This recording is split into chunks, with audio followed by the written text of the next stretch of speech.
The first one I'm going to use is just the bare CA finish. And again, I have two choices. I can either go with the fast or the slower curing CA glue. And again, the differences are the same. The fast, I have to be faster, but fortunately it spreads fast because it's thin.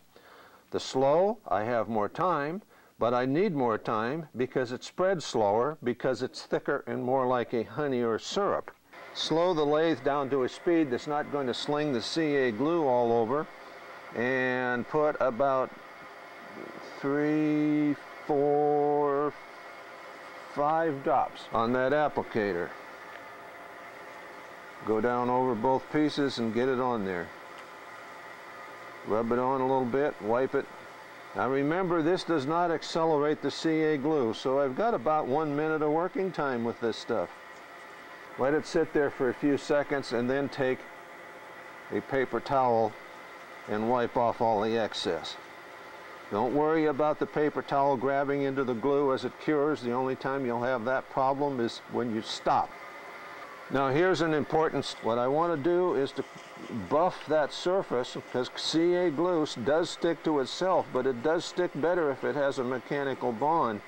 So give it a quick wipe to clean it up a little bit and roughen that surface with 600 grit. So now I have just roughened the surface for the next layer that I'm putting on.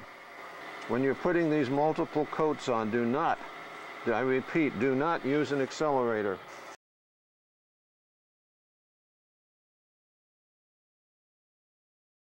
Sand it with the 600, wipe it off, and slow the lathe down to very slow. I do not want the speed to affect the glue that I'm going to put on.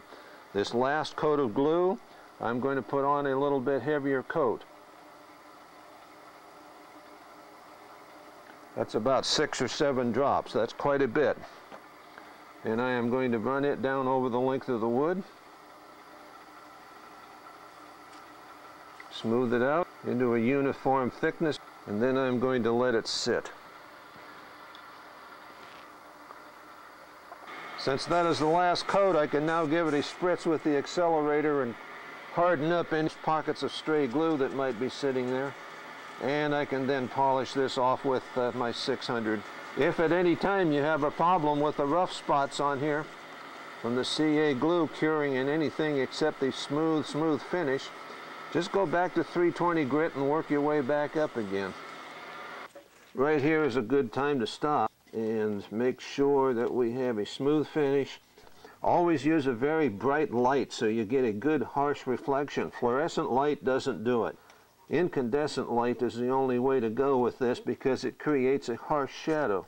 There are no shadows with fluorescent light, so it's difficult to see sanding scratches with that type of a light. Look for any shiny, bright spots. And that means that that's a low area in the finish, and you'll have to sand down to them or else fill them. That one looks pretty good, so I'm going to go on up through the micro mesh grits and finish up with 12,000 grit. And those are my maple pin blanks that have been polished up to 12,000 grit on the micro mesh.